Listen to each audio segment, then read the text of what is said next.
Hello, everyone, and thanks so much for joining us today. I'm Steve, and I'm joined by my colleagues Lee and Dan. We're part of the customer success team here at Snap Projections, and we're available to help answer your questions by email, phone, and screen sharing on an ongoing basis. So if you ever get stuck in the software and have questions, please feel free to reach out to us. Today's webinar will provide an overview of our new Monte Carlo feature so that you can get the most from the new tool. This session has been reviewed by FP Canada and qualifies for 1 CE credit. We'll share a bit more detail about the process shortly. We'll be recording today's session, so if you want to revisit anything after the fact, we will send out the recording tomorrow afternoon by email. If you have questions during today's session, please feel free to click on Q&A at the bottom of the Zoom webinar, and that will open a new window where you can submit your questions. We will try to answer all of the questions live today, either by chat directly back to you or verbally over the webinar. If we don't get back to you, we will get back to you within the next few days by email. 24 hours after this session is completed, attendees who stayed for the full session will receive an email with the video recording and a request to respond with your full name for your CE certificate. So once you complete the submission form, you'll receive a personalized CE certificate by September 25th, and that will be for either 1 CE credit in the category of financial planning through FP Canada or 1 CE credit in the category of professional development for CIRO MFD. Today's session is focused on the Monte Carlo stress testing tool. We're going to review a few pre-built projections today to demonstrate how you can stress test your projection to understand the range of potential future outcomes.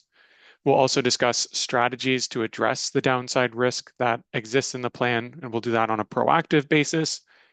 We'll also illustrate the importance of ongoing planning work to adapt over time, and will provide strategies that can be applied in the future as needed if the client starts heading down a poor performing path.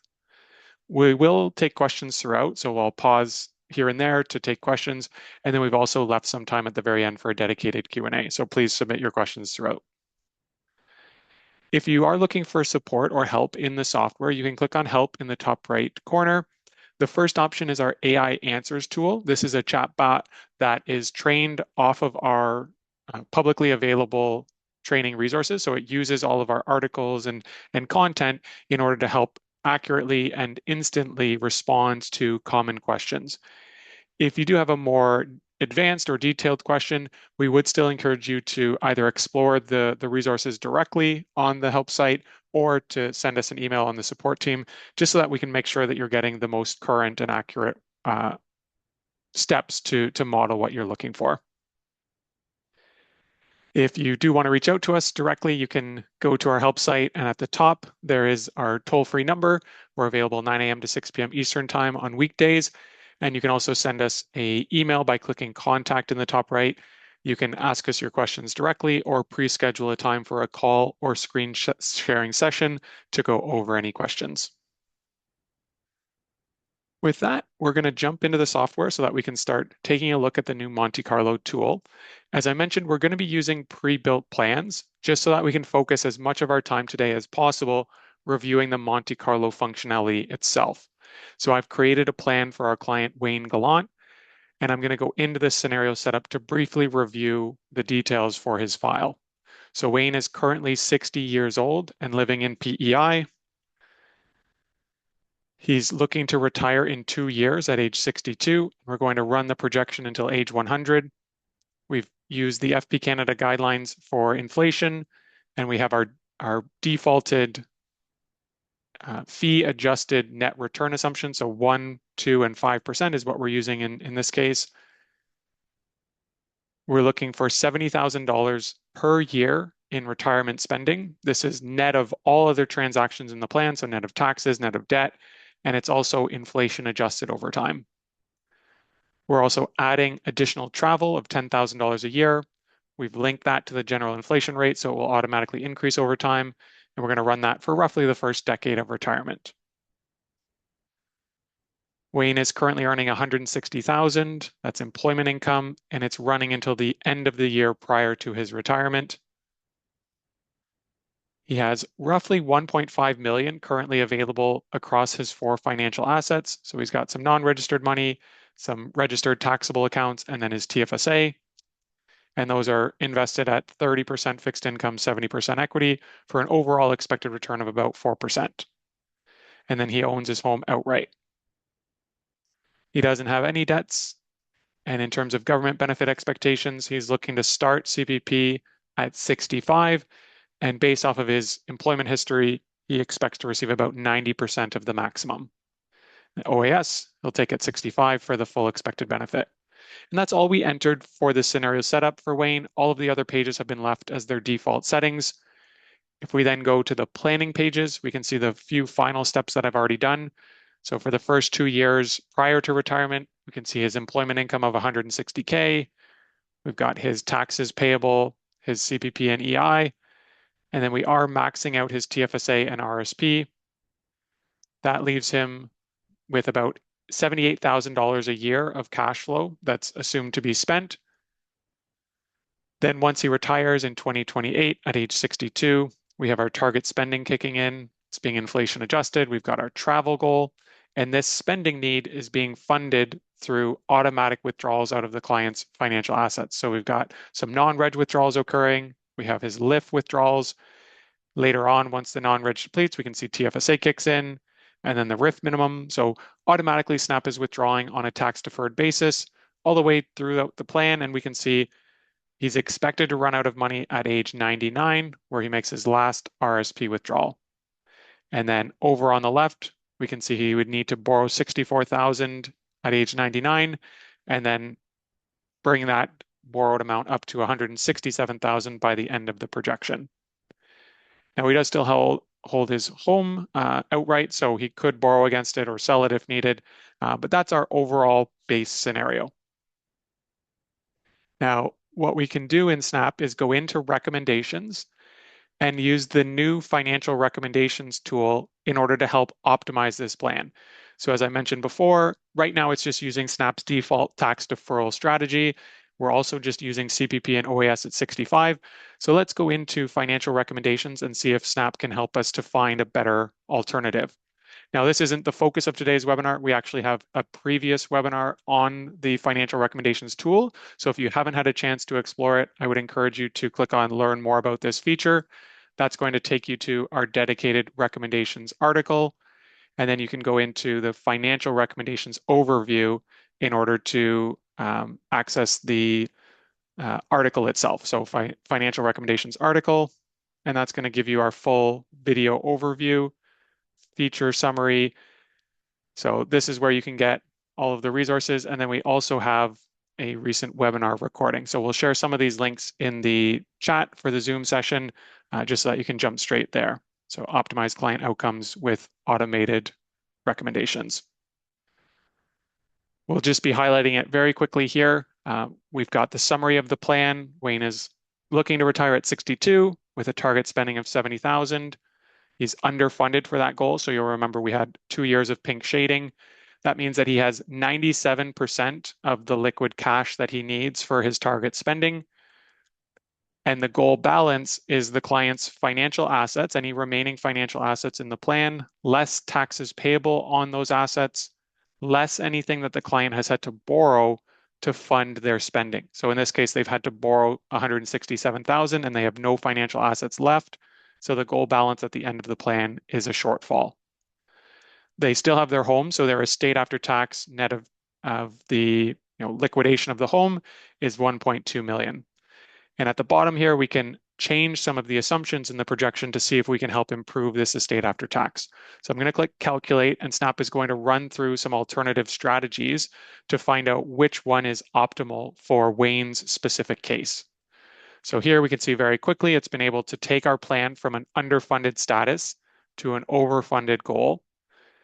So instead of owing 167,000 at the end of the plan, he has a balance of 200,000 remaining, and we've increased the estate after tax by about 350,000. And we did that by deferring CPP, deferring OAS, and setting a taxable income target so that withdrawals are made on a blended basis from his accounts to smooth out his marginal rate, reduce OAS in the future. We're also topping up the TFSA automatically from the non-registered account. So I'm going to leave the box checked to copy the scenario, and I'm going to click Apply and Run in order to create that new second plan with the optimized recommendations applied. So now we can see CPP and OAS are being deferred all the way until 70. We've got the increased benefit coming in.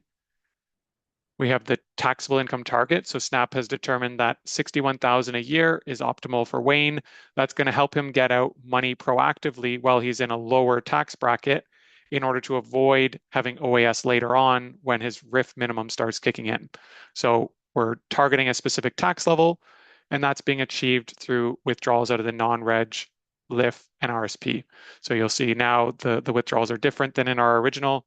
And we're also topping up the TFSA for as long as we have non-reg money. So this is just going to shelter that money and reduce investment income taxes. And because of those changes, as we scroll down throughout the plan, you'll see there's no longer any pink shading in the final 2 years, and we actually have about 300,000 left as surplus. So that's the new financial recommendations tool. I'm just going to update the title of this plan. We'll call it Scenario 2, Base Case with Financial Recommendations. And in a lot of cases, that would typically be the end of the process. You know, we've entered their information, we've calculated an optimal strategy for them, we've seen that they are on track for their target retirement. The only challenge with this is that they're on track provided that everything goes exactly as we've modeled in the scenario. So this assumes that they receive 4.1% each and every year of the plan from now until age 100, which we know is not going to happen. Even if they receive 4.1% on average, we know that the rate is going to be higher or lower on an annual basis. And that volatility can create issues in the plan. It can create sequence of return risk where maybe they have really bad years at the beginning of retirement while they have the largest balance in their accounts. And they can't take part in stronger recoveries later on because they've already depleted all of their resources. So we want a way to look at, okay, it's great if everything goes according to plan, but what happens if things are different? And that's where the new Monte Carlo analysis comes in. So if you click on stress testing at the top of the planning page, this is an optional additional paid add-on in the software. So this would be turned on at a fee in addition to your standard advisor professional and advisor business subscription. And that would give you access to stress testing, which provides the new Monte Carlo tool, as well as randomized scenarios and historical scenarios.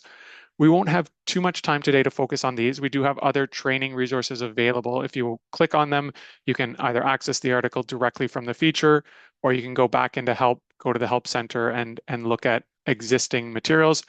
We're going to be focusing today on the Monte Carlo. So I'll click Monte Carlo and we can get started on the tool. In the bottom left, I'm going to click Calculate, and that's going to start the projection running through all of the analysis. So you'll see right now it's saying calculating, it's running through 1,000 possible future sequences, and it's going to tell me roughly how much longer the calculation is going to take. So this can range typically anywhere from 1 to about 5 minutes, depending on the complexity of the plan. In very rare cases, it can be even as much as 10. While this is calculating, you can continue to work in the software. So if you want to open up a new tab and open up a different client file, you can get started. But if you just want to wait and you can continue to look at the analysis at this point and just understand kind of what's happening in the plan. So it's running through all the calculations. We can see the results as they come in. So right now we have the main results. And sorry, I'm just going to pause here. I don't know if there was a question that came in from the group, but I'll pause and see if there's any questions while we're running through this calculation. No, Steve, I think nothing yet. Okay. Okay, sorry. I saw a couple hands pop up, so I'll ignore those for a moment. So right now we have the calculations occurring, and how this works is Snap takes the expected returns that we saw originally on the general page. So the 1% for cash, 2% for fixed income, and 5% for equity. It also takes the 2.1% for inflation. It uses those as our expected average going forward, and it takes historical standard deviations or volatility, and it creates random potential future outcomes. It also looks at correlation relationships to understand how equities and fixed income and cash and inflation all move together over time. So it creates 1,000 possible future sequences of cash, fixed income, equity, and inflation, and it runs all of those values through Wayne's actual plan in order to see what happens when things are good, what happens when things are bad, and then it summarizes those results for us. So it's now done calculating all 1,000 scenarios. In the top left, we can see the probability of success in the final year of the plan. So this detail is all for the final year at age 100. So as of age 100, Wayne has a positive funded plan in 59% of cases, meaning that about 60% of the time he's got more than he needs. 40% of the time he has run out of money at some point in the plan. Then we can look at, well, that's great to know how frequently there's an issue, but what degree of an issue exists. So for the median case, so this is kind of our average expected outcome. This is the 50th percentile, meaning 50% of plans are better, 50% are worse. In this case, our goal balance, which again is our financial assets, personal financial assets, less taxes payable, less any borrowing to fund spending, that's going to be about 400,000, which makes sense. That's what we saw in our base case where the 4.1% return was earned. So if things go expectedly or kind of median case, we're fine. We have a bit of a surplus. So the goal progress is just taking our surplus spending and telling us how much that is relative to our total spending in the plan. If we look at the conservative case, the 25th percentile, this means that 25% of scenarios that were calculated are worse than this and 75% are better. So 25% of the time, Wayne can expect to have a shortfall of about 800,000 if he lives to age 100 and makes no changes throughout the plan. So if he doesn't cut back spending or sell his home or change anything, if he lives to age 100, he'll have a shortfall of 800,000. And then on a pessimistic case, the fifth percentile, meaning 5% are worse, 95% are better, he would have a shortfall of 2 million. So now we can kind of understand how likely is there for something to go wrong and what's the magnitude of that potential risk. And this is summarizing the final year, but you can also hover your mouse over any of the earlier years to see those numbers as well. So for instance, at age 90, we have a success probability of 76%, meaning that we've run out of money 24% of the time by the time Wayne hits 90. So that's kind of a high level overview of the Monte Carlo calculations and summary metrics. As we scroll down in the tool, we do have other charts that allow us to dive even deeper into the data. So this is the goal balance for all percentiles. So we have the pessimistic, conservative, and median that we saw above, but we also have the upside, the favorable and optimistic cases.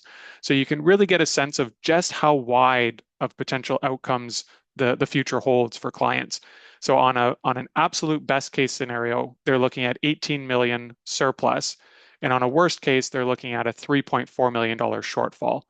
So this can help us to explain to the client that yes, you're on track given expected returns, but things can fluctuate over time. And this emphasizes the importance of ongoing planning, the need to revisit the plan every few years and recalibrate. Maybe they need to reduce their spending a bit if they start to head down one of these, shortfall scenarios. They might need to make some adjustments. But in 60% of cases, they shouldn't need to make any changes, even if they live to age 100. Continuing on, we have the financial assets chart. This just shows the gross account balances that the client is expected to have over time. We have the estate after tax chart that factors everything in the projection all into one. So this has their financial assets, real assets, debt, insurance proceeds. It's got everything factored in. And you'll see that in this case, most of the estate after tax values are positive. So if we look at the zero line, it's only at the very end of the plan in the very rare cases that he has a shortfall on a estate basis because he has the home as a backdrop or buffer in the projection. And then the last chart is the shortfall probability. This is just telling us how many scenarios have pink shading in them. So those 2 final years of the plan where we had pink shading in our original scenario, that means the client is needing to borrow money to continue to spend at their target level. So this tells us how frequently are they needing to borrow money within the projection. So that's the overview in terms of metrics in Snap. I'm going to pause now and see if there's any questions about how we set up the plan or the high level overview of the Monte Carlo tool. Yeah, thanks, Steve. One question is, can you include this in the client report? Great question. We're actually working on that at the moment. Our engineering team is currently tackling that. So it'll be one of our upcoming releases very shortly. So we'll have a dedicated article, or sorry, a dedicated page within the client report that you can choose to include or not include if you've run the Monte Carlo. And then you'll also be able to customize some of the content that is included on that page. For the time being, if you do want to reference this or share it with your client, the best approach would just be to go into our article on um, the Monte Carlo, and you're going to be able to go to frequently asked questions. And we've got section 3, how can I include the Monte Carlo analysis in the client report? So there's a couple different ways you can either export individual charts as individual files, or you can right click and then hit print. And that's going to allow you to save a PDF with the content that you want. So here we've got the charts and tables available. So we've got more details in the article, but it shouldn't be more than a release or two away in order to get that into the report on a dedicated basis. Okay, and just one other question about does the success probability include the sale of the real assets as well? Good question. By default, it does not. So this success probability is only looking at the client's liquid financial wealth. So if we want to sell the property as part of calculating their success probability, I'll show how we can do that in a couple of moments. But this only looks at the client's personal financial resources and any incomes that they have coming into the projection. So if the client has real assets like investment properties or personal or principal residence, if they have extra money in a corporation that they have not distributed to the personal side of the plan, those will not be included in the success probability. They will show up as part of the estate after tax. So you'll probably see they've run out of money, but they still have a large estate. So what you can do is you can change the plan, sell the property, and then recalculate the success probability if you want to factor in sale proceeds.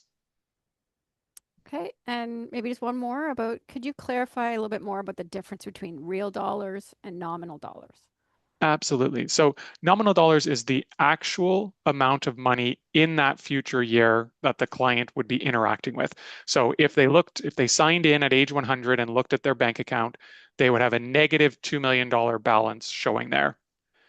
Real dollars, if I toggle there, is taking that $2 million amount that they would actually interact with and experience in the future, and it's trying to normalize it for today. It's saying, okay, yes, it's $2 million, but that's also 40 years from now. So what does that mean to them in terms of, standard of living or how reasonable it would be to cover that shortfall? So on a real dollar basis, we take the future 2 million and we discount it by the inflation rate back to today. So it's really the equivalent of someone owing 800,000 in today's world. So the value of a nice home, depending on the province. So this is, just trying as a reference point to give us a sense of their purchasing power. And the nominal dollars are the numbers that are showing in most pages and sections of the tool. So almost all numbers in Snap are nominal unless there's an explicit real dollar mentioned in the column title. Terrific. Okay, thanks. I'll let you move on. Terrific. Great questions, by the way. So now that we have the metrics and the information, the next natural question is, well, how does this help a client? So once we know the success probability, we know how likely they are to have a shortfall or an issue, and we know the magnitude of that shortfall issue, we can start to have a conversation with the client about, are they comfortable with this plan? So are you fine, that if you live to age 100, you'll need to make changes in about 40% of situations. You'll need to either cut back spending or you'll need to, sell your home and move somewhere else. So if they're fine with that, and we can look at other ages as well. So at age 90, it would only be 24% of cases where if they live to age 90, they'd have to make some sort of change in order to avoid running out of money. Or if they live to age 85, it would be an 87% success factor. So they'd need to make changes in about 13% of cases. So if they're fine to make changes, that's great to understand. The other question is, can they make changes that are significant enough in the future to address how large the shortfall is? So it's very difficult to, save $2 million by reducing spending by five or $10,000 a year. You'd need to do that very early on in the process to have any chance. So the larger the downfall or shortfall risk, the more changes they might need to make, and the earlier in the process they would likely need to get started. So the first thing is, are they willing and able to make changes? And then that tends to lead to the question, well, what is a reasonable success probability? What should we be targeting? What do clients, expect? And usually this is somewhere between 70 and 85%. Most clients and advisors are comfortable somewhere in that range. It means that you're not targeting 100%. You're not trying to cover every possible future outcome because that's going to leave a lot of money on the table. It's going to mean that they're spending well below their means in almost all circumstances. So instead, we would target something that is going to allow for some risk that can be addressed in the future if needed, while still allowing them to enjoy their lifestyle throughout retirement in most cases. Now, you can go well beyond that. You can go as low as 50% or even lower. All that it means is that the client needs to accept upfront that they may need to make changes in the future, right? If the client starts heading down one of these pessimistic or conservative cases, they're going to need to make changes at some point. But if they end up staying in the median or the favorable and optimistic side of things, they don't need to cut back and they could potentially even increase their spending in those scenarios. So anywhere from, 40% to 95 or 100% could be reasonable just depending on the client's circumstances. Now, the three factors that we've found influence that the most, one is the client's risk tolerance. So, do they have trouble sleeping at night because they're worried about inflation and markets and everything else? That person's probably going to want more or a higher success probability than someone who's comfortable with risk and understands the volatility of things. The next piece is the magnitude of the downside risk. The larger this number, the higher your success probability should be. Because if this is $2 million, that's very difficult to address if you're going to have to do it in 30% of cases. So we want this success probability to be higher if the downside risk is larger. On the flip side, if the downside risk is only $100,000 of borrowing, they can probably manage that even if it happens fairly frequently. So it's about managing, how much risk is there in the cases where they fall short. And then the final thing is the client's flexibility. So one client might have $80,000 that they're targeting for retirement spending, and they might need every single dollar of that to make their budget work. They've got commitments, they've got a mortgage still, property taxes. And if that's the case, they don't have much flexibility to make changes in the future if needed. So they'll want to start their journey at a higher success probability if possible. Whereas someone who's also spending 80,000, but 40,000 of that is completely discretionary. It's being spent on travel and gifts to family and donations and things that they don't have to be doing if they run into trouble. They're going to be okay with a lower success probability because they have more flexibility to adapt in the future. So that's the high level overview of Monte Carlo and the functionality, kind of an explanation of how it can be used.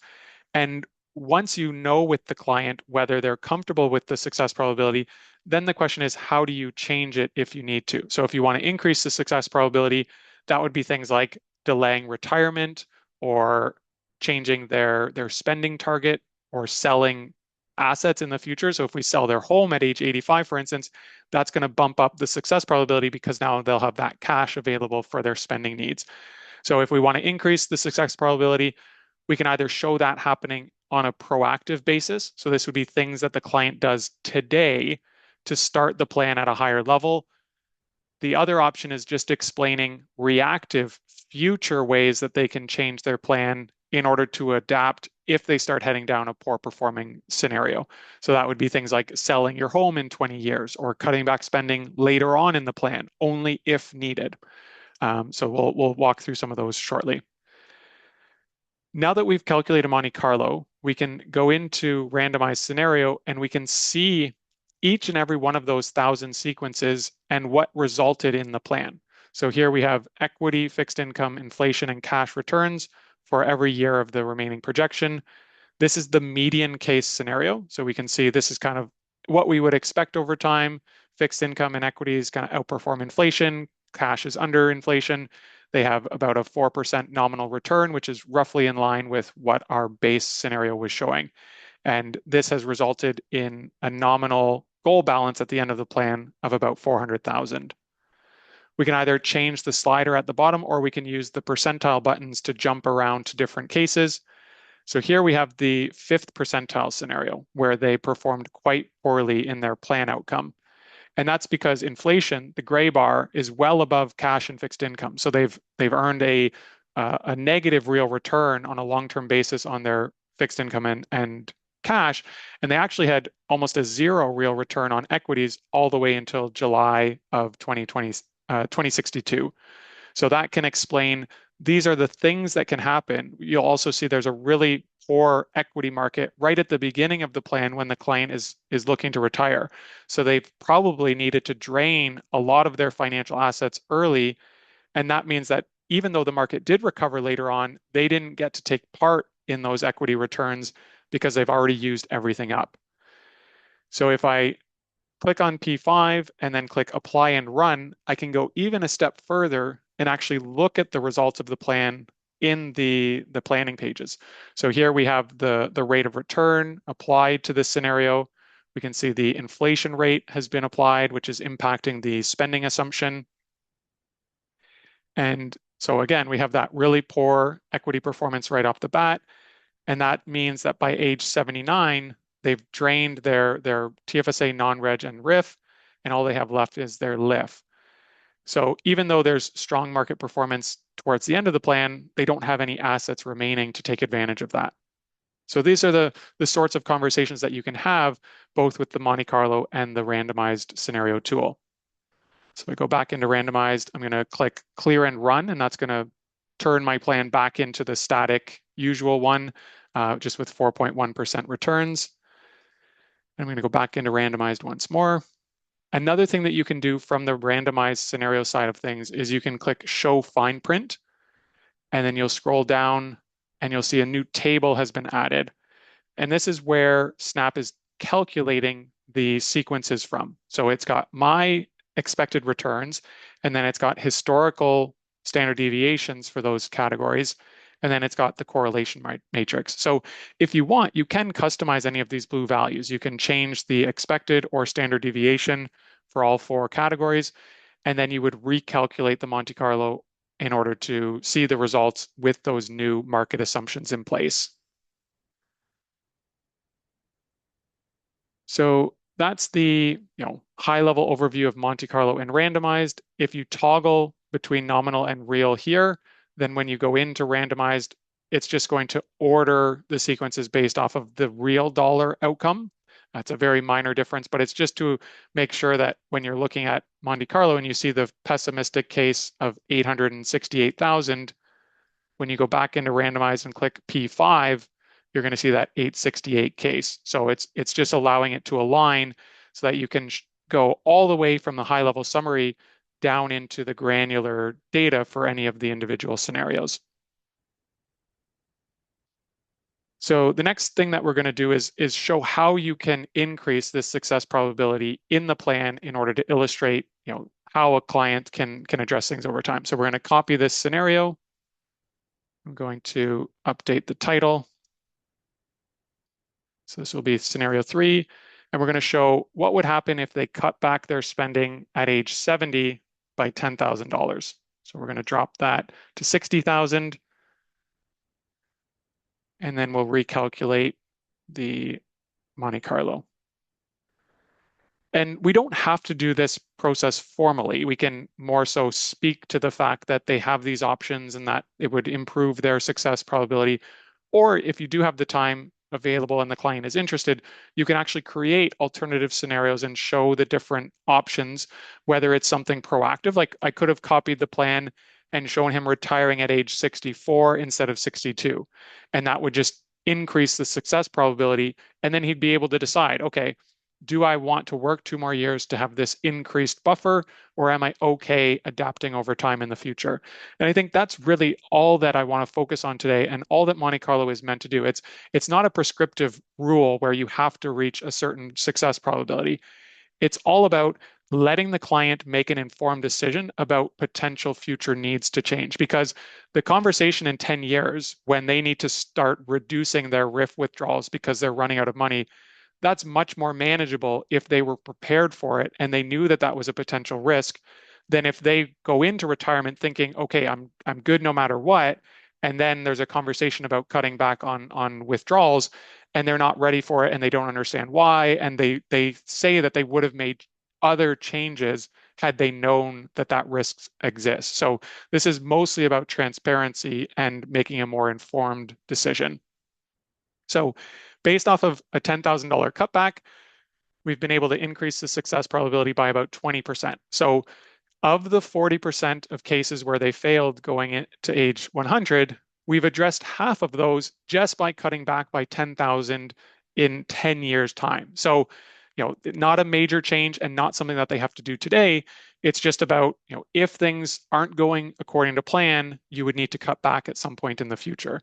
And it doesn't always have to be 10% immediately in a year. One strategy that some people will employ is they just stop giving inflation increases for a period of time. So if you don't give an inflation increase for 5 years on their withdrawals, that's the equivalent of cutting back by 10% by that final year. If I copy this and do one other illustration, so this time we're going to leave the $10,000 drop, and we're also going to sell their home. So this is scenario 4. We're reducing spending and selling their home at age 85. So now we'll go into assets, sell the home at 85. And then I'm also going to add an expense because they'll need to move somewhere. So we're going to put them into a retirement community and give them an extra $15,000 a year starting at age 85. And that means that they're going to have 70,000 plus 15,000 available for total spending to cover their retirement community and any other expenses. And now going back to the planning page, we can see the home. As I scroll down, you'll see the proceeds going into the non-reg and TFSA. And then we have the additional expense kicking in. So with that change, now we go back into Monte Carlo, calculate the results, and we'll see how much that has improved the outcome. So again, it starts calculating, it shows us the results of the scenarios so far, and immediately we can see very strong improvement. So between a potential cutback in spending plus using the equity in their home, they would be fine in almost all cases. Again, this is at age 100. So 3 in 100% of scenarios if they take these two steps. So it should provide a lot more comfort that the risk in the plan can be managed through pulling some sort of levers over time as needed. So that's all that I wanted to show for Wayne's case. What this has allowed us to do is basically show you a typical process in Snap. You create the base case, you run the financial recommendations to optimize it, you run stress testing to see whether the client is comfortable with the level of uncertainty in the plan, and then you make any either you make any changes today before doing the final recommendations, or you just go ahead with the recommended plan and let them know that we'll continue working together over time in order to revisit things and make adjustments as needed. So I'm going to pause there and see if there's been any questions about that workflow that we went through for Wayne today. So yeah, first let me just say thanks everybody for all your participation. We've had so many questions, I think almost more than I've ever seen in a webinar. So it's great to see all this interest and definitely, let's see. I'm just going to mention a couple and we're trying to answer, like I said, as many as we can directly. One of the common sort of themes is, can Snap show you what you need to do to increase that success probability. Like when should they sell their house, or what should the spending be in order to reach a certain success probability? Yeah, great question. We don't yet have a next steps or alternative options in the SNAP programmed. There are many different, there's countless ages that you could start the calculation, countless percentages that you could reduce by. So there are a lot of potential strategies, and we're looking at ways that we can help to automate that because I know that's naturally a next question. Right now, it is a manual process to have a conversation with a client about what they're willing and able to do. So there's not necessarily a point of recommending to cut back by 20% if they don't think that they can do that, or if they think that they could do more and they would want to wait longer before starting to cut back.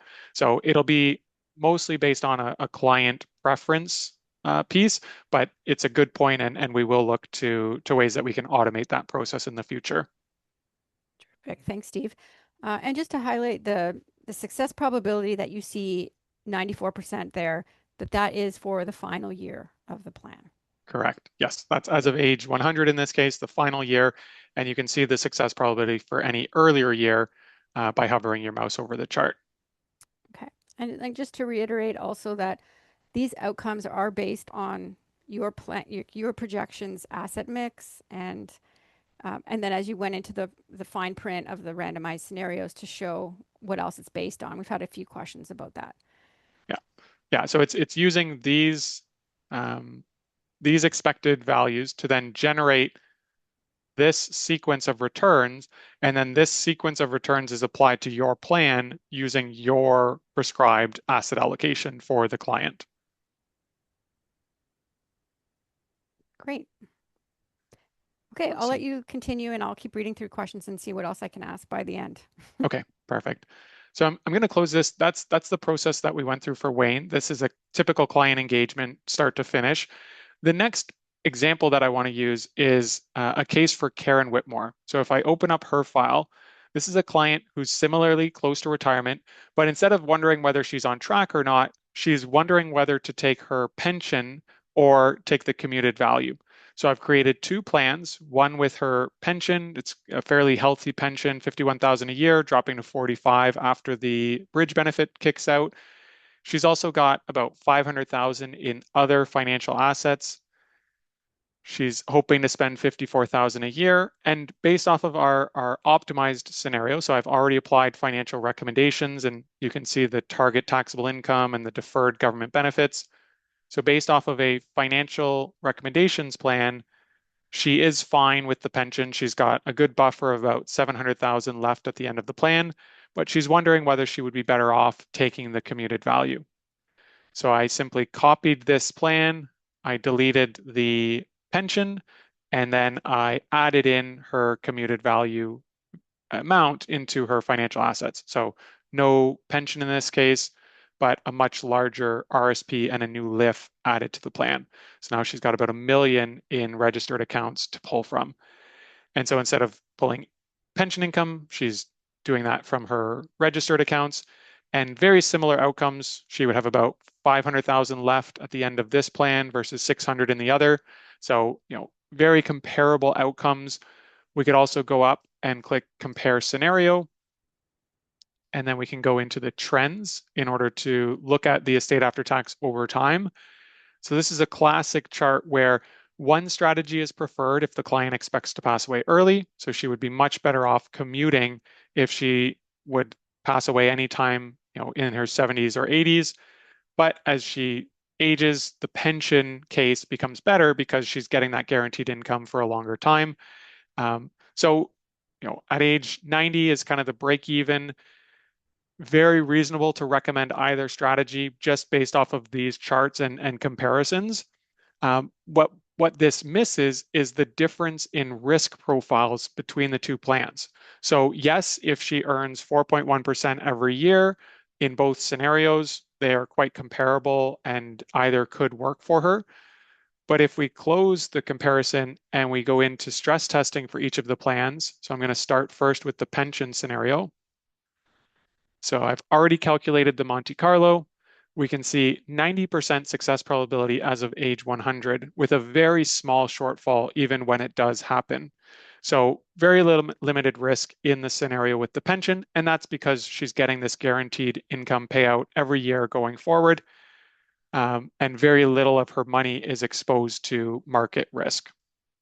If we then switch and go into scenario two, and we look at the Monte Carlo, in this case, there is more risk. There's just a larger portfolio that's exposed to market uncertainty.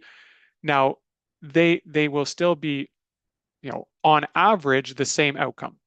Both ways, they're going to have about 500 to 600,000 at the end of the plan on average. But the case with the commuted value is going to have a much broader range of distribution. So here we can see a shortfall of 1.1 million versus 100,000 in the other. Another way to understand the dispersion or the volatility is to look at the goal balance and look at the fifth percentile minus the 95th percentile in terms of how broad of a difference is there. Here it's $6 million of a difference between the top and bottom of the chart. So on a 95th percentile, great outcome. She's got 4.3 million. Pessimistic case, she owes 1.1. Whereas if we go back into the pension scenario, it's a much slimmer range of outcomes. So here we have a positive value of 2.9 million and a negative value of 137,000. So about 3 million of difference versus 6 million of difference in the other plan. And again, this isn't a hard rule. It doesn't mean a lower Monte Carlo risk is a better plan.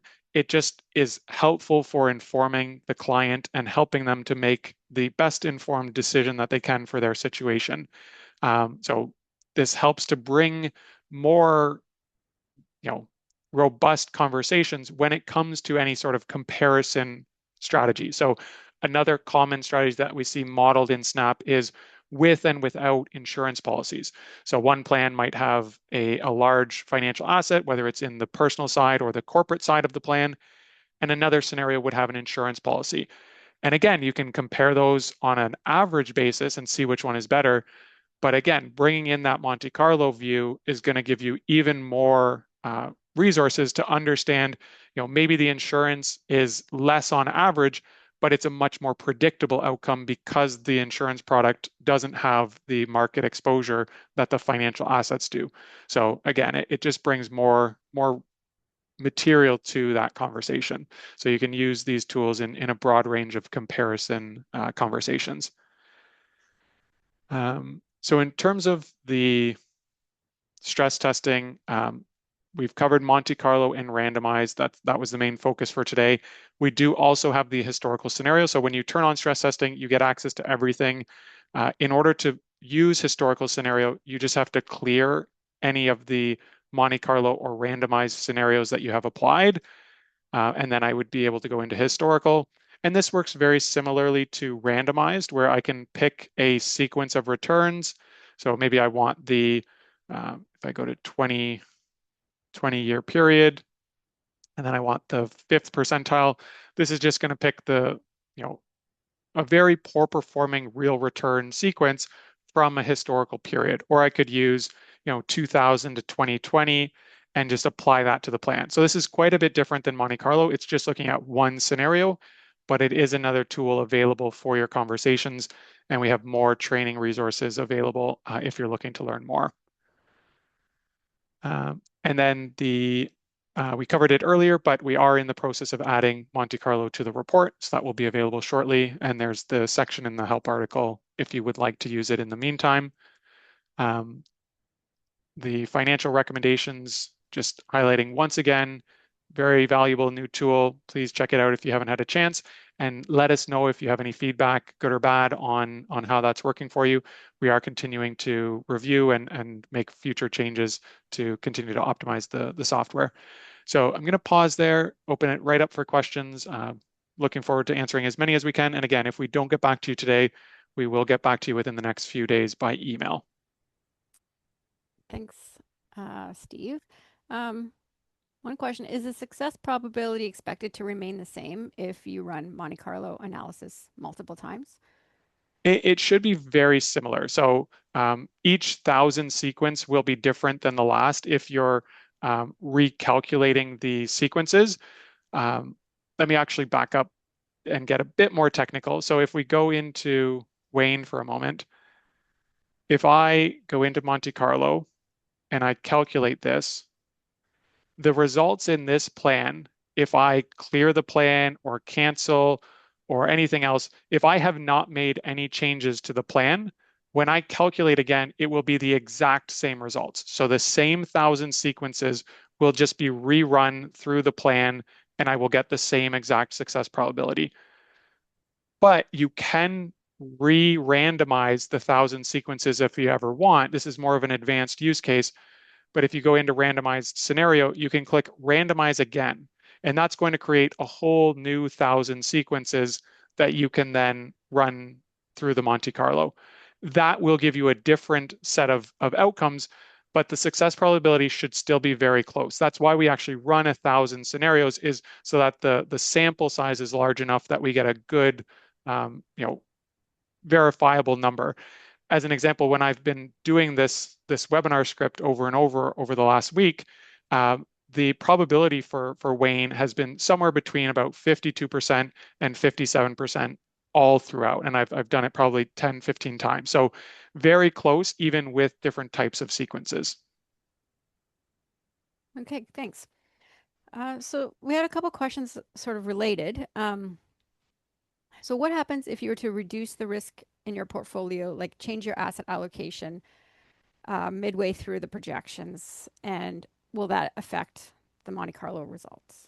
Yes, it will. So if I go back into scenario two, so here, this was the original plan. We have a 59% success probability. If I then copy that, call it scenario five,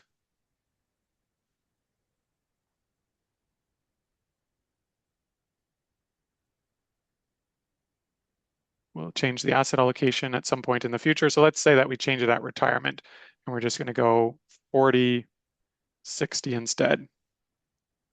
And I'll apply that asset mix to all of the accounts. So now we're at 3.8 across the board, and I'll run and I will recalculate.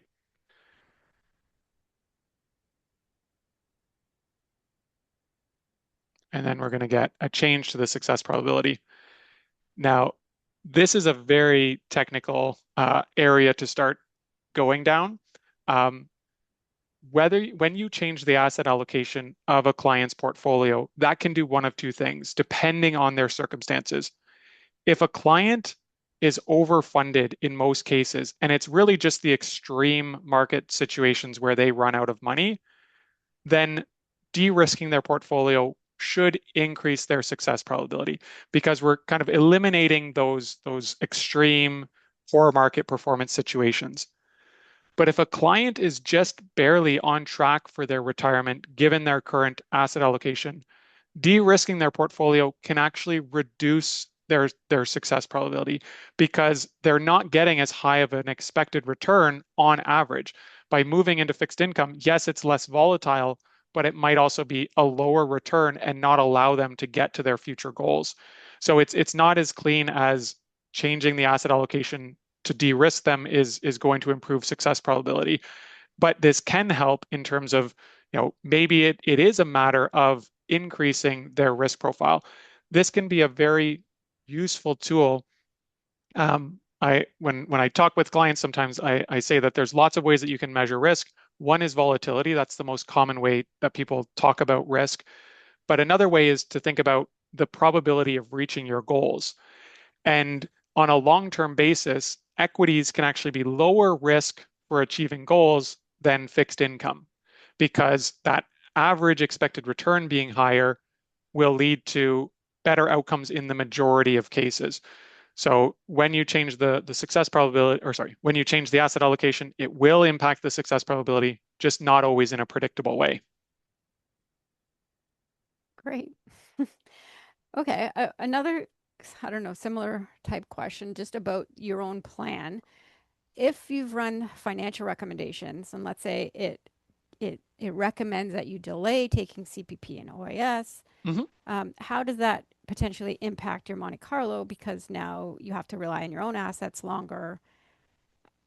Can you just speak to that, Yeah, I guess? yeah. So what's neat is that the financial recommendations based off of our analysis so far, they often help to improve the Monte Carlo results. So just separate from like even though financial recommendations is optimized to maximize the estate after tax of the plan, the strategies that it typically implements, things like deferring CPP and OAS, that is also a strategy that's effective in Monte Carlo analysis because what's happening is you're deferring CPP and OAS. That means that you have guaranteed inflation adjusted lifetime income. That's a very stable, predictable way to run a plan. So there's much less volatility when you've deferred government benefits. It has allowed you to use up more of your financial assets early so that you have less exposed to the market going forward. So deferring government benefits on average will increase the success probability of a plan because of that dynamic of reducing market volatility and creating inflation adjusted guaranteed income over time.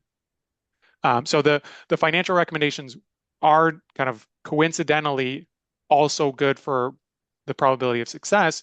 But what you could do is try different strategies with Monte Carlo, and that is essentially the holy grail of automated calculations. That's something that we've talked about as a team now that both tools are available, is essentially combining financial recommendations with Monte Carlo to solve not for the estate after tax in the average case, but solve for the estate after tax in the broader or solve for probability of success or some other metric. So yes, they can be combined together in the future.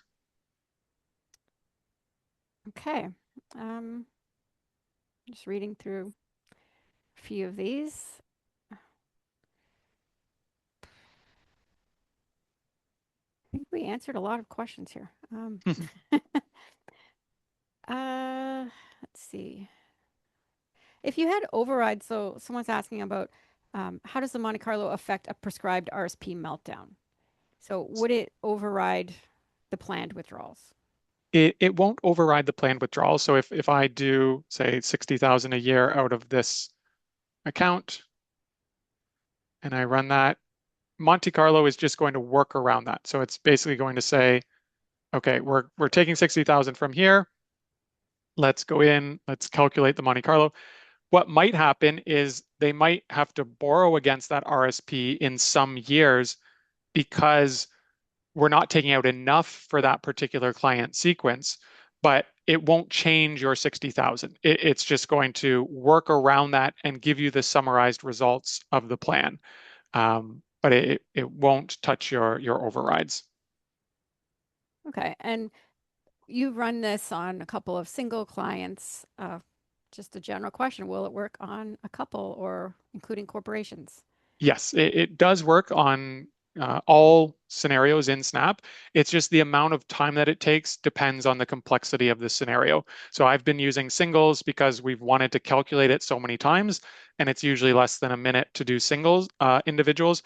Then it starts to get up into the 3, 5 minutes for joint files, and then up to 10 minutes for plans with corporations or other complex transactions. So depending on the complexity, it takes more or less time.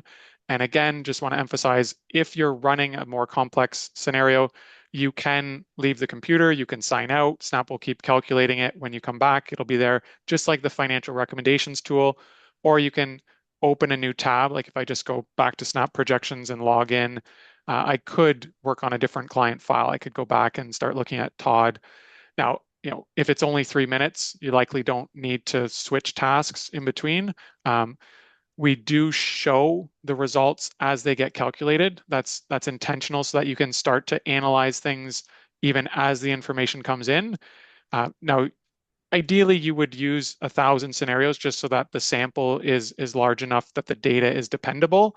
But you'll see, like right away, it starts getting to that 51, 52% range even after about 200 samples. So you can start to analyze things as it's calculating without having to wait for everything. But ideally, you would base your final results and recommendations off of the full sample set.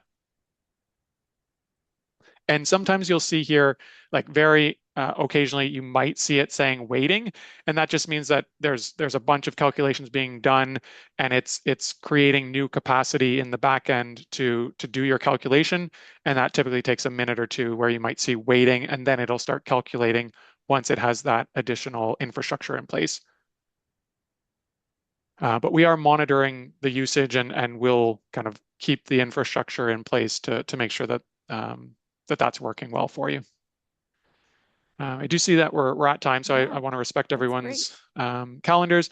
We really do appreciate you coming. It's been a lot of questions, so appreciate the engagement. If you have a chance to check it out, please let us know your thoughts, good or bad. Everything that we do at Snap is based off of client feedback. So if you can let us know what is most important to you, we'll be looking to address those things. And we'll look forward to the next time that we can touch base in a future email, webinar, call, whatever the case. So thanks again.